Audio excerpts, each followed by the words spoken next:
ನಾನು ಅವತ್ತು ಹೇಳಿದ್ನಲ್ಲ ಆ ಪ್ಯಾಕೇಜ್ನೇ ಬುಕ್ ಮಾಡಿಬಿಡಿ. ನೆನಪಿರಲಿ, ಬರ್ತಾ ಇರೋದು ಜವರೇಗೌಡರು ಮಗ ಮತ್ತು ಸೊಸೆ. ಅವ್ರಿಗೆ ಎಳ್ಳಷ್ಟು ಕೊರತೆ ಆಗಬಾರ್ದು, ಗೊತ್ತಾಯ್ತಾ? ಸರಿ ಆಯಿತು. ಹುಷಾರು. ಇಡ್ತೀನಿ. ಏನ್ರಿ ಜವರೇಗೌಡ್ರು ಮಗ ಸೊಸೆ ಎಲ್ಲ ಬರ್ತಾ ಇದಾರೆ ಅಂತ ಇದ್ರಿ, ಏನ್ ವಿಷಯ? ಇಲ್ಲೂ ಅದು ನನಗೆಲ್ಲ ಗೊತ್ತು ಬಿಡಿ. ನನಗೆ ನೀವೇನು ಮಾಡ್ತಿದ್ದೀರಾ, ಏನು ಪ್ಲ್ಯಾನ್ ಮಾಡ್ತಿದ್ದೀರಾ, ಯಾಕೆ ಪ್ಲ್ಯಾನ್ ಮಾಡ್ತಿದ್ದೀರಾ ಎಲ್ಲ ಗೊತ್ತಾಗಿದೆ. ಯಾಕೆ ಹಿಂಗೆಲ್ಲ ಆಡ್ತಾವಳೆ ಇವಳು? ಗೊತ್ತಾಗೋಯ್ತಾ?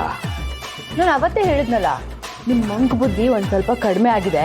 ಯಾವಾಗ ನೋಡಿದ್ರು ನಿಮ್ಮ ಅಪ್ಪನ ಬಾಲ ಹಿಡ್ಕೊಂಡು ತಿರ್ಗೋದನ್ನ ಬಿಟ್ಟು ನಾನು ಸ್ವಲ್ಪ ನನ್ನ ಕಡೆನೂ ಗಮನ ಕೊಡ್ತಾ ಇದ್ದೀರಾ ಅಂತ. ಅದೇ ಖುಷಿ ನನಗೆ. ಇವಳು ಏನು ಹೇಳ್ತಾವಳೋ, ಯಾಕೆ ಹೇಳ್ತಾವಳೋ? ಕೆದಕ್ತಾ ಇದ್ರೆ ತಲೆ ತಿಂದು ಬಿಡ್ತಾಳೆ. ಜಾಗ ಖಾಲಿ ಮಾಡೋದು ಒಳ್ಳೇದು ರೀ. ಅಂತೂ ಇಂತೂ ನಿಮ್ಮನ್ನ ಮದುವೆ ಆಗಿದ್ದಕ್ಕೂ ಇಷ್ಟು ವರ್ಷದಲ್ಲಿ ನನಗೆ ಇವಾಗ ಎಷ್ಟು ಖುಷಿ ಆಗ್ತಿದೆ ಗೊತ್ತಾ? ಹೌದಾ?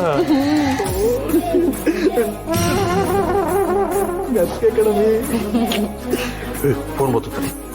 ಹಲೋ, ಹೇಳ. ಅದು ಎಷ್ಟು ಸಲ ಮಾಡಿಲ್ಲ ಫೋನಾ? ಏನು ಅರ್ಜೆಂಟಾ? ಸೀರಿಯಸ್ ಆಗ್ಬಿಡದ? ಅಯ್ಯೋ ತಡಿಲ್ಲ, ಈಗಲೇ ಬರ್ತೀನಿ ತಡಿಲ್ಲ. ನೀನು ಅರ್ಜೆಂಟು ಪಾರ್ಟಿ ಆಫೀಸ್ ತಗ ಹೋಗ್ಬೇಕು ಕಣಮಿ. ಅವ್ನು ಯಾರೋ ಅಭಿಮಾನಿ, ಅಣ್ಣ ಬರ್ಲಿಲ್ಲ ಅಂದ್ರೆ ಸಿಮ್ ಉಳಿಸ್ಕೊಂಡು ಸದೋಯ್ತೀನಿ ಅಂತ ಅವನಂತ ಕಣಮಿ. ಬಂದೇ ಇರು. ಅಯ್ಯೋ, ನನ್ನ ಮಕ್ಕಳು ಮಾಡೋದು ಒಂದೊಂದು ಕೆಲಸ ಅಲ್ಲ. ಇಂಥ ಒಳ್ಳೆ ಮೂಮೆಂಟ್ನ ಎಂಜಾಯ್ ಮಾಡೋಕ್ಕೂ ಬರಲ್ಲ ಈ ಮೂದೇವಿಗೆ. ಇರ್ಲಪ್ಪ, ಅಂತೂ ಇಂತೂ ಇವ್ರನ್ನ ಮದುವೆ ಮಾಡ್ಕೊಂಡಿದ್ದಕ್ಕೆ ಇಷ್ಟು ದಿವಸಕ್ಕೆ ನನಗೆ ತುಂಬ ಖುಷಿ ಆಗ್ತಿದೆ. ದೇವ್ರೆ, ಅಂತೂ ಇಂತೂ ಕಂಡುಬಿಟ್ಬಿಟ್ಟು ಅದಪ್ಪ.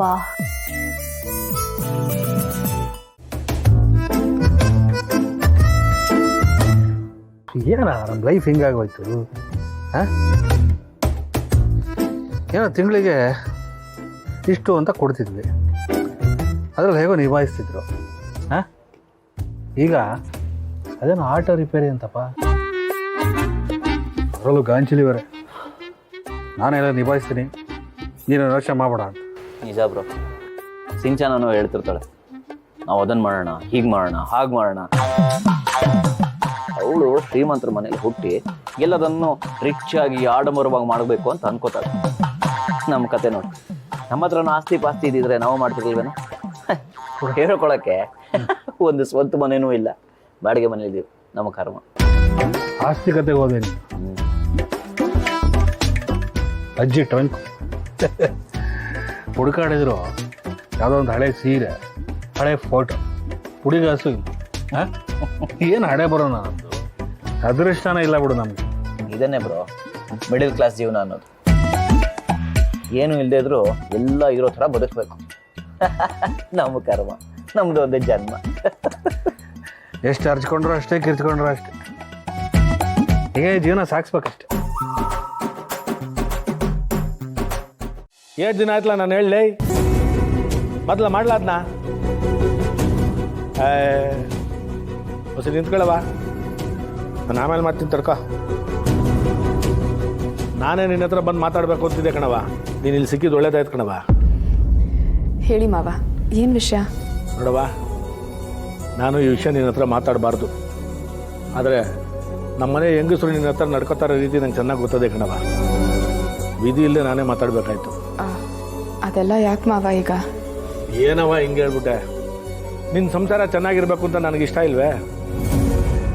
ನನ್ನ ಮಗನ ಜೀವನ ಪೂರ್ತಿ ಹಿಂಗೆ ಕೊರಗ್ತಾ ಇರಬೇಕು ಅಂತ ಯಾವ ತಂದೆ ತಾನೇ ಬಯಸ್ತಾನೆ ಹೇಳೋ? ನೀನು ಪಡ್ತಾ ಇರೋ ನೋವಿಗೆಲ್ಲ ಒಂದು ಮಗು ಆಗ್ಬಿಟ್ರೆ ಎಲ್ಲ ಸರಿ ಹೋಯ್ತದ ಕಣವ.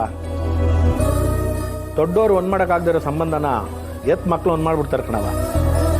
ನೀನು ಯಾವಾಗಲೂ ನಿನ್ನ ಬಗ್ಗೆನೇ ಯೋಚನೆ ಮಾಡ್ತಾಯಿದ್ರೆ ನನ್ನ ಬಗ್ಗೆ ಯೋಚನೆ ಮಾಡೋದು ಯಾರವ? ನೋಡು, ನೀನು ಈ ಮನೆ ಸೊಸೆನೆಯ, ಈ ಮನೆ ಚೆನ್ನಾಗಿರ್ಬೇಕು ಅಂತ ಏಳಿಗೆ ಆಗಬೇಕು ಅಂತ ನಿನ್ನ ಖುಷಿ ಇಲ್ವೇ? ನಾನು ಎಲ್ಲರ ಜೊತೆ ಚೆನ್ನಾಗಿರ್ಬೇಕು, ಎಲ್ಲರ ಹತ್ರ ಒಗ್ಗಟ್ಟಾಗಿರ್ಬೇಕು ಅಂತ ನಿನಗೆ ಅನ್ಸೋದೇ ಇಲ್ವೇ? ಸುಮ್ಕೆ ನಾನು ಹೇಳ್ದಂಗೆ ಕೇಳಿದ್ರೆ ನಿನ್ನ ಮನಸ್ಥಿತಿನೂ ಬದಲಾಗ್ತದೆ, ಈ ಮನೆ ಪರಿಸ್ಥಿತಿನೂ ಬದಲಾಗ್ತದೆ ಕಣವ. ಸುಮ್ಕೆ ಸಿದ್ದು ಜೊತೆ ಹೋಗೋದಕ್ಕೆ ಒಪ್ಕೋ, ನಿನ್ನ ಸಂಸಾರ, ನಿನ್ನ ಜೀವನ ಎರಡೂ ಸರಿ ಹೋಯ್ತದೆ. ನೋಡವ, ನಾನು ಇದನ್ನು ನನ್ನ ಮಾವನ ಜಾಗದಲ್ಲಿ ನಿಂತ್ಕೊಂಡು ಹೇಳ್ತಾ ಇಲ್ಲ, ನಿನ್ನ ತಂದೆ ಜಾಗದಲ್ಲಿ ನಿಂತ್ಕೊಂಡು ಹೇಳ್ತಾ ಇವ್ನಿ. ನೀನು ನನ್ನ ಮಾತಿಗೆ ಮರ್ಯಾದೆ ಕೊಡೋದೇ ಆದರೆ ಇದಕ್ಕೆ ಒಪ್ಕೊಳ್ಳವ. ಹೋಗವ, ಸಿದ್ದೇಗೌಡರ ಜೊತೆ ಮಾತಾಡಿಕೊಂಡು ಹೋಗೋದಕ್ಕೆ ರೆಡಿಯಾಗಿ ಹೋಗವ. ಅಮ್ಮ ಯಾಕೆ ದೇವಸ್ಥಾನಕ್ಕೆ ಬರಕ್ಕೆ ಹೇಳಿದೆ? ಏನಾದರೂ ತೊಂದರೆ ಆಯ್ತಾ? ಭಾವನಾ, ಜೀವನ ನಾವು ಅನ್ಕೊಂಡ ಹಾಗಿರಲ್ಲ ಅಲ್ವಾ? ಯಾವಾಗಲೂ ಒಂದಲ್ಲ ಒಂದು ಗೊಂದಲ ನಮ್ಮನ್ನು ಕಾಡ್ತಾನೆ ಇರುತ್ತಲ್ವಾ? ಅಮ್ಮ ನೀನು ಏನು ಹೇಳ್ತಿದ್ಯಾ ಅಂತ ನನಗೆ ಅರ್ಥ ಆಗ್ತಿಲ್ಲ. ಭಾವನಾ, ಇಷ್ಟು ದಿನ ನಿನ್ನ ಮದುವೆ ಆಗಿಲ್ಲ, ಅದಾಗತ್ತೋ ಇಲ್ವೋ ಅನ್ನೋ ಗೊಂದಲ ಇತ್ತು. ಈಗ ಮದುವೆ ಆಗಿದೆ. ಮದುವೆ ಆಗಿ ನೀವಿಬ್ರು ಗಂಡ ಹೆಂಡತಿ ಚೆನ್ನಾಗಿದ್ದೀರೋ ಇಲ್ವೋ ಅನ್ನೋ ಗೊಂದಲ ಇದೆ. ಆದ್ರೆ ಚೆನ್ನಾಗಿದ್ದೀರಾ ಅನ್ನೋ ನಂಬಿಕೆ ನನ್ನಲ್ಲಿದೆ. ಆದ್ರೆ ಅದು ನಿಂತಲ್ಲೇ ನಿಂತಿದೆ, ಮುಂದಕ್ಕೆ ಹೋಗ್ತಿಲ್ಲ. ಯಾಕೆ ಅನ್ನೋ ಗೊಂದಲ ಶುರುವಾಗಿದೆಯಮ್ಮ. ಅಮ್ಮ ನೀನು ಯಾಕೆ ಹೀಗೆಲ್ಲ ಮಾತಾಡ್ತಿದ್ಯಾ? ಈಗ ನನ್ನ ಜೀವನಕ್ಕೆ ಏನಾಗಿದೆ? ನಾನು ಚೆನ್ನಾಗೇ ಇದ್ದೀನಲ್ಲ. ಮೇಲ್ನೋಟಕ್ಕೆ ಹಾಗನ್ಸ್ಬೋದು ಭಾವನಾ, ಆದ್ರೆ ನೀನ್ ಸಿದ್ಧುನ ಗಂಡ ಅಂತ ಒಪ್ಕೊಂಡು ಅವನ ಜೊತೆ ಸಂಸಾರ ಶುರು ಮಾಡಿದ್ರೆ ತಾನೆ ಎಲ್ಲ ಗೊಂದಲಕ್ಕೂ ಒಂದು ಉತ್ತರ ಸಿಗೋದು. ಆಗ ನಾವು ನೆಮ್ಮದಿಯಾಗಿರ್ಬೋದು. ಏನಮ್ಮ ಹೇಳ್ತಿದ್ಯಾ? ಬದುಕಿನ ಸೂತ್ರ ಮಗಳೇ. ಮದುವೆ ಆದ್ಮೇಲೆ ಸಂಸಾರ ಶುರು ಮಾಡದೇ ಇದ್ಮೇಲೆ ಅದಕ್ಕೇನು ಅರ್ಥ ಇರುತ್ತೆ ಹೇಳು? ಈಗ ಜಾನು ನೋಡು, ಮದುವೆ ಆಯ್ತು, ತಾಯಿ ಆಗ್ತಿದ್ದಾಳೆ. ಹಾಗೆ ನಿನಗೂ ನನ್ನ ಕಣ್ಮುಂದೆ ಒಂದು ಮಗು ಆದ್ರೆ ಈ ಹೆತ್ತ ಜೀವಕ್ಕೆ ಸಮಾಧಾನ ಅಲ್ವಮ್ಮ?